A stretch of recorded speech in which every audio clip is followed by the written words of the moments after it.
Você sabia que existe uma vingança que nenhum tribunal condenou no coração de ninguém? Uma morte dentro de uma prisão americana que, quando saiu nos noticiários, fez algo que raramente acontece quando alguém é assassinado. Fez as pessoas sorrirem. Não de crueldade. De algo muito mais complicado do que crueldade. De um reconhecimento visceral, primitivo, que vem de um lugar dentro da gente que a civilização cobre com camadas de lei e processo e presunção de inocência, mas que não consegue apagar completamente. O sentimento de que dessa vez o mundo funcionou do jeito que deveria funcionar. Antes de continuar, se você chegou até esse canal agora, considera seguir. Esse é um canal novo, feito com pesquisa real e cuidado genuíno com cada história que trazemos aqui. Não tem equipe grande, não tem estrutura de grande produtor.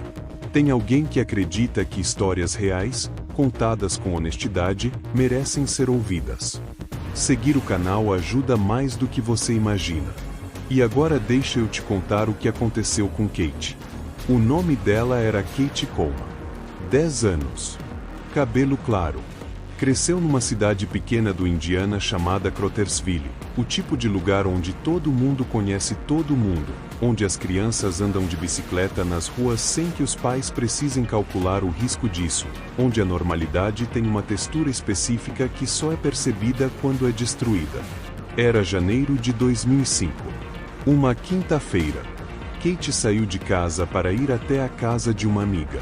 O trajeto era curto. O tipo de trajeto que uma criança de 10 anos faz dezenas de vezes sem que aconteça nada, porque nada acontece na maioria das vezes e a maioria das vezes é o que os adultos ao redor usam para calibrar o que é seguro. Ela não chegou. As horas que se seguiram têm a qualidade específica do tempo que passa de forma diferente quando alguém está desaparecido. Cada minuto com um peso que minutos normais não têm. Cada carro que passa na rua sendo olhado de um jeito que carros não são olhados normalmente. A progressão de esperança para preocupação para algo que não tem nome, mas que os pais reconhecem como o pior pensamento que existe e que tentam não pensar porque pensar parece tornar mais real. O corpo de Kate foi encontrado dias depois. O que havia sido feito a ela antes de morrer é o tipo de coisa que, quando você lê o relatório forense, mesmo anos depois, mesmo com o distanciamento que o tempo e a linguagem técnica tentam criar, você sente algo endurecer dentro de você. Não de raiva imediata. De uma tristeza que vem de um lugar muito mais fundo do que a raiva.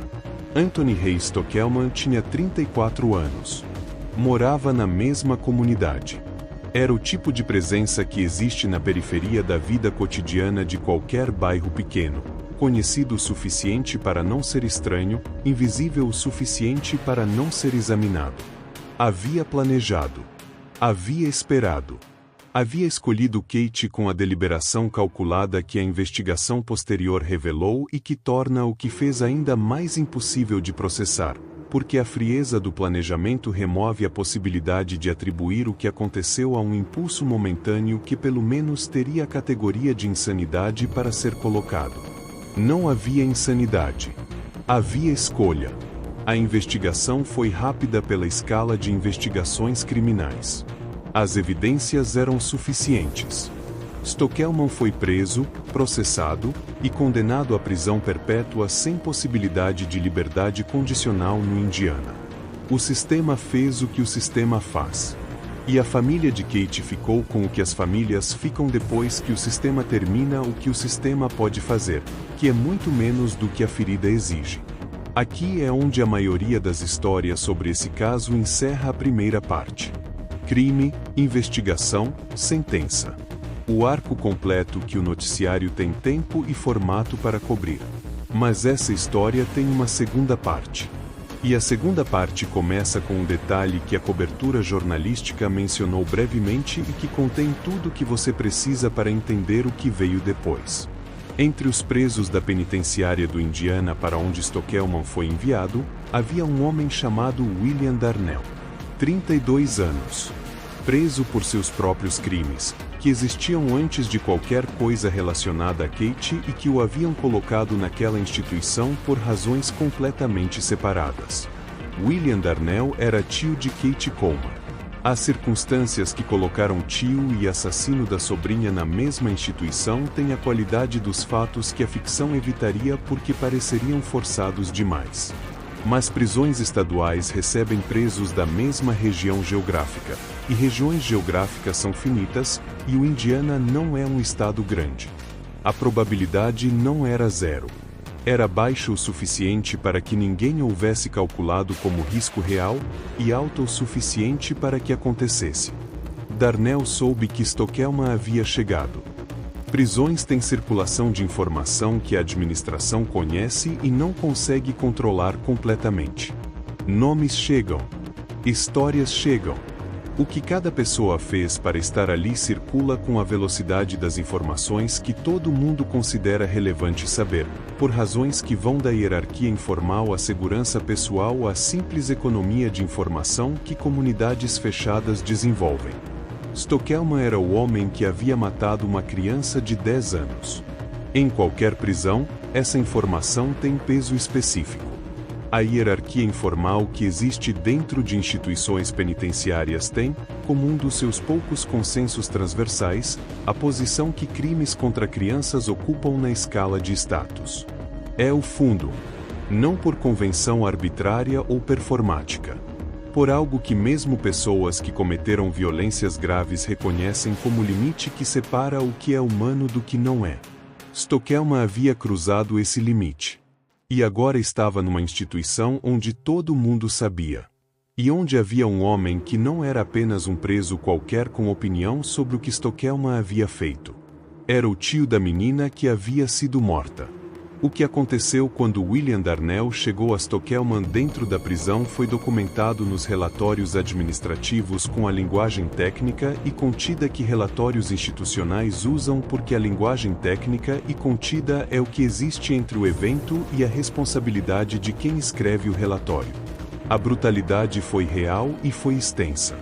Não vou detalhar porque os detalhes não são o que tem de mais importante aqui, e porque existe uma diferença entre informar e habitar a violência de uma forma que essa história não precisa. O que importa para entender o que aconteceu é o que o ato representava, não a extensão clínica do dano. Mas há um elemento que precisa ser mencionado porque é o elemento que, quando saiu nos noticiários, foi o que cristalizou a reação pública de uma forma que a agressão física sozinha não teria cristalizado. Darnell havia tatuado palavras na testa de Stockelman. As palavras identificavam o crime que havia cometido. De forma direta, permanente, visível para qualquer pessoa que olhasse para ele. A tatuagem foi depois coberta pela administração penitenciária, que tinha protocolos para isso e os aplicou. Mas existiu. Por um período, Stockelman havia circulado dentro da prisão com aquelas palavras no rosto. E quando a notícia saiu para os jornais e para a internet, aconteceu a coisa que abre esse vídeo. As pessoas sorriram. Comentários em fóruns. Reações em redes sociais. Conversas em barbearias e mesas de jantar. O caso circulou como uma daquelas histórias que as pessoas compartilham com a energia específica das coisas que confirmam uma crença que você tinha mas não havia visto confirmada com tanta clareza. A crença de que às vezes o mundo funciona. Agora preciso te pedir algo. Fica com essa história por mais um momento. Não porque o sorriso estava errado, mas porque histórias que produzem sorrisos fáceis normalmente têm camadas que o sorriso não alcança, e as camadas são o que torna a história real em vez de apenas satisfatória. O sorriso é honesto. Não vou dizer que não é, não vou construir um argumento que pretende que a reação emocional que quase todo mundo tem ao ouvir essa história é moralmente suspeita. É uma reação que vem de um lugar real, do amor que seres humanos têm por crianças, da raiva que a vulnerabilidade violada de uma criança produz, do desejo primitivo de que quem causa esse tipo de dano encontre resposta proporcional. Esses são sentimentos que fazem parte de ser humano. Não a parte da civilização, mas a parte anterior à civilização, a parte que a civilização construiu em cima mas não substituiu. O que precisa ser dito é o que fica quando você deixa o sorriso estar lá e continua olhando para a história além dele. William Darnell estava preso por crimes próprios. A narrativa que o apresenta como herói existe em paralelo com o fato de que ele havia chegado àquela prisão por razões que existiam independentemente de qualquer coisa relacionada a Kate. Ele não era um homem justo que havia sido colocado pela providência no lugar certo para executar uma sentença que o sistema havia deixado de executar. Era um homem que havia cometido seus próprios erros e que dentro desse contexto havia feito algo que o amor pela sobrinha havia motivado. Isso não cancela o amor. Não cancela o que Stokelman havia feito. Não cancela a resposta emocional ao que aconteceu. Mas complica a narrativa simples do herói e do vilão de uma forma que a realidade frequentemente complica e que é desconfortável de acomodar porque o desconforto é o preço da honestidade. A psicologia do que Darnell havia carregado desde a morte de Kate tem dimensões que o noticiário não tinha tempo para explorar e que essa história tem. Luto por violência é diferente de outros tipos de luto. Não apenas pela intensidade, que já é suficientemente diferente. Pela presença de um objeto. A maioria das perdas não tem responsável identificável. A morte de um pai por doença, o acidente, a tragédia que não tem rosto humano deliberado. Você carrega a perda sem ter onde colocar a raiva porque a raiva não tem endereço. A perda de Kate tinha endereço. Tinha nome, tinha rosto, tinha sentença que o tribunal havia pronunciado e que havia colocado esse endereço numa cela de prisão do Indiana. Para Darnell, que havia chegado àquela mesma prisão por outros caminhos, o endereço estava fisicamente acessível de uma forma que para o restante da família não estava. E a raiva do luto, que havia estado sem objeto adequado desde a morte da sobrinha, havia encontrado um.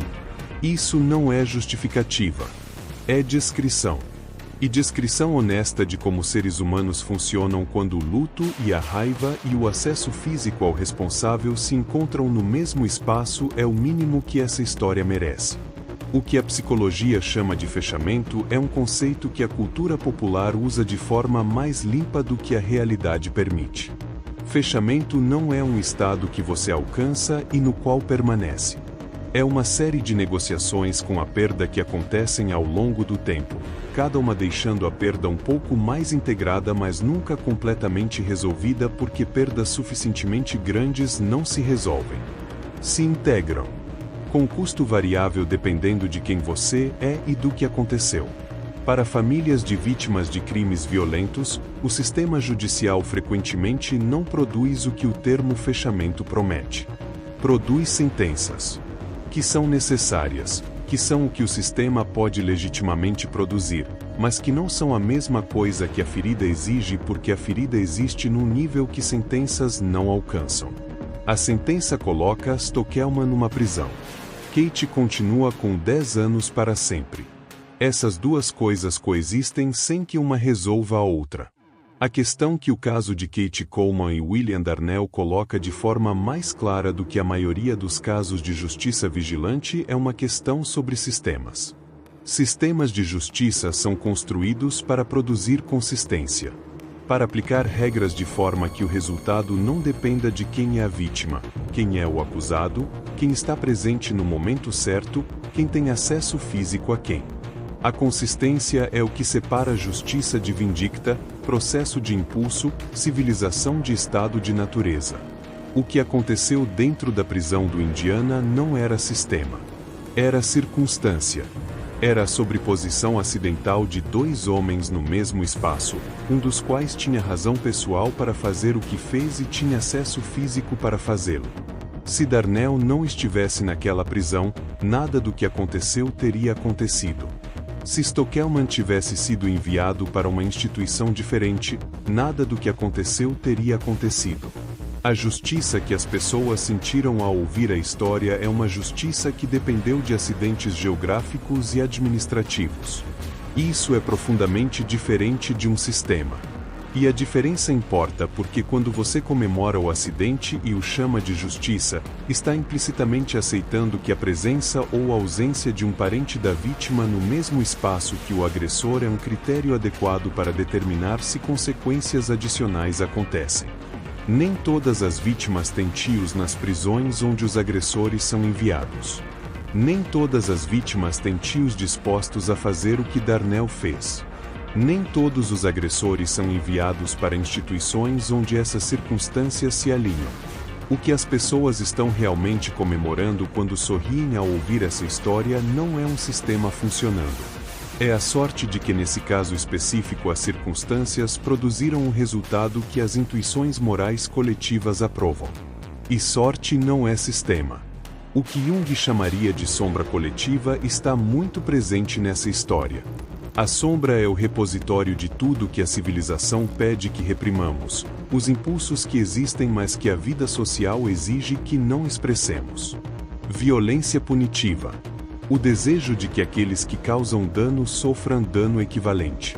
A satisfação que a reciprocidade de sofrimento produz num nível que está abaixo de qualquer argumento racional sobre ressocialização ou proporcionalidade ou direitos do acusado. Esses impulsos existem em praticamente todo o mundo. A civilização não os elimina. Ensina a não agir sobre eles porque agir sobre eles de forma consistente produz consequências que tornam a vida coletiva impossível. Mas quando um evento externo age sobre eles, quando algo acontece no mundo que produz o resultado que os impulsos queriam sem que você tenha precisado agir, a resposta é alívio. É a descarga de uma tensão que havia sido represada. O sorriso ao ouvir o caso de Darnell é essa descarga. Não de crueldade. De alívio. De reconhecimento de que o impulso que havia sido suprimido encontrou satisfação vicária através de outro. Isso é humano. É real. É reconhecível em qualquer pessoa honesta o suficiente para não fingir que não sentiu o que sentiu ao ouvir a história. E é também o tipo de impulso que, se liberado sistematicamente, produz linchamentos. Produz execuções sumárias. Produz o tipo de justiça que a história demonstrou repetidamente ser capaz de matar pessoas erradas com a mesma energia emocional que mata pessoas certas. A contenção desse impulso não é negação dele. É o reconhecimento de que ele existe e de que precisamente porque existe e é poderoso, precisa de estrutura que o regule. Stokelman está vivo, cumprindo a sentença do tribunal. Dentro do sistema que processou o crime que cometeu e produziu o resultado que o sistema pode produzir. William Darnell recebeu consequências adicionais pelo que fez dentro da prisão, processadas pelo mesmo sistema que havia condenado Stokelman, aplicadas com a consistência que o sistema aplica independentemente de quem aprova ou desaprova o que o precipitou. A família de Kate Coleman carrega o que famílias de vítimas carregam, que é a versão da perda que nenhum sistema judicial, nenhum ato de vingança, nenhuma sentença pronunciada em nenhum tribunal consegue tocar porque existe num lugar que está além do alcance de qualquer processo externo. E Kate continua com 10 anos para sempre. Esse é o fato que nenhuma outra parte dessa história altera. Nem a sentença, nem o que Darnell fez, nem o sorriso das pessoas que ouviram, nem esse vídeo, nem nenhuma outra coisa que aconteceu ou que poderia ter acontecido depois de janeiro de 2005 em Crothersville, Indiana. Kate saiu de casa numa quinta-feira para ir à casa de uma amiga. E essa frase é onde a história realmente mora. Não na prisão, não na sentença, não no que Darnell fez e no que as pessoas sentiram quando souberam. Na quinta-feira. No trajeto curto. Na normalidade que tinha aquela textura específica que só é percebida quando é destruída. A justiça que Kate merecia era uma quinta-feira normal. E essa é a única forma de justiça que nenhum sistema, nenhuma vingança, nenhuma circunstância posterior consegue produzir. O resto, o tribunal, Darnell, o sorriso das pessoas, são respostas humanas a uma perda que não tem resposta adequada. Todas reais. Nenhuma suficiente. E você, se fosse parte dessa família, se o sistema tivesse feito o que o sistema faz e você soubesse que era tudo o que o sistema podia fazer, ainda acreditaria que era suficiente? Ou entenderia, do lugar onde só quem perdeu alguém dessa forma entende, que suficiente e justo às vezes não são palavras que cabem na mesma frase. Kate tinha 10 anos. E essa é a única parte dessa história que não precisa de análise. que não precisa de psicologia ou de Jung ou de teoria sobre sistemas de justiça, que não precisa de nada além de ser dita em voz alta e deixada no silêncio que ela merece. Existe uma última coisa nessa história que quase ninguém menciona quando ela é contada. Não está no tribunal. Não está na prisão. E não está no momento em que William Darnell encontrou Anthony Stokelman. Está no silêncio que vem depois. Histórias de vingança, mesmo as reais, costumam terminar no momento do ato. No momento em que algo finalmente acontece. Porque é ali que a tensão narrativa se resolve. É ali que o cérebro humano sente que algo foi equilibrado. Mas a vida continua depois disso. William Darnell voltou para a cela dele. Stokelman continuou existindo dentro do sistema penitenciário. A prisão continuou operando no mesmo ritmo burocrático de sempre. Contagem de presos, horários de refeição, portas de metal abrindo e fechando. E em Crothersville, Indiana, a casa da família Coleman continuou existindo também. Com um quarto vazio. Esse é o detalhe que muda completamente o peso da história quando você para pensar nele. Porque quando as pessoas ouviram o que Darnell fez, muitas sentiram que algo havia sido corrigido. Que, de alguma forma, o universo havia produzido um pequeno ajuste moral. Uma consequência que parecia proporcional ao que havia sido feito. Mas o universo não devolveu Kate. Nenhuma tatuagem na testa de um homem dentro de uma prisão muda o fato de que uma menina de 10 anos saiu de casa numa quinta-feira e nunca voltou. E quando você coloca essas duas coisas lado a lado, a satisfação momentânea e a perda permanente, algo importante aparece. A vingança pode aliviar a pressão emocional. Mas ela não reconstrói o mundo que existia antes do crime. Essa é uma diferença que muitas histórias evitam encarar diretamente, porque ela é desconfortável. O cérebro humano prefere narrativas onde o ato final resolve tudo. Onde existe um ponto claro em que o equilíbrio retorna. Só que na vida real o equilíbrio raramente retorna. Ele é substituído por outra coisa. Famílias que passam por tragédias como a de Kate aprendem algo que poucas pessoas precisam aprender, que seguir vivendo não significa que a história terminou. Significa apenas que o tempo continua passando mesmo quando algo essencial foi arrancado dele. A psicologia chama isso de integração da perda. Não é esquecer. Não é superar. É aprender a carregar. Algumas famílias encontram formas de transformar essa dor em algo que protege outras pessoas. Criam fundações. Trabalham com prevenção. Falam em escolas. Tentam impedir que a mesma história aconteça com outra criança. Outras simplesmente continuam vivendo da forma que conseguem. Nenhuma dessas respostas é errada. Porque não existe manual para algo que nunca deveria ter acontecido. E talvez seja por isso que histórias como essa provocam reações tão fortes nas pessoas. Não apenas porque envolvem um crime horrível, mas porque elas expõem um limite real do mundo em que vivemos. O sistema de justiça pode punir. A prisão pode conter. A vingança pode aliviar momentaneamente o coração de alguém. Mas nenhuma dessas coisas restaura o que foi perdido. Kate Coleman tinha 10 anos. Ela gostava de andar de bicicleta. Tinha amigos na escola. Tinha uma família que esperava vê-la crescer, passar pela adolescência, se tornar adulta, construir uma vida inteira que simplesmente deixou de existir naquele inverno de 2005. E quando você reduz toda essa história a uma única reação, um sorriso ao ouvir o que aconteceu dentro de uma prisão, algo importante se perde. Porque a verdadeira dimensão dessa história não está no que aconteceu com Stokelman. Está no futuro que Kate nunca teve. E talvez seja por isso que essas histórias continuam sendo contadas. Não para celebrar vingança, mas para lembrar uma coisa muito simples que às vezes o noticiário faz parecer distante, que por trás de cada caso, cada processo criminal, cada sentença, existe uma vida real que deveria ter continuado normalmente. Uma quinta-feira comum.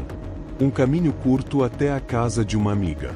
E um mundo em que aquela caminhada teria terminado do jeito que sempre deveria terminar. com uma criança chegando em casa no final do dia. Segura. Viva. Como todas deveriam.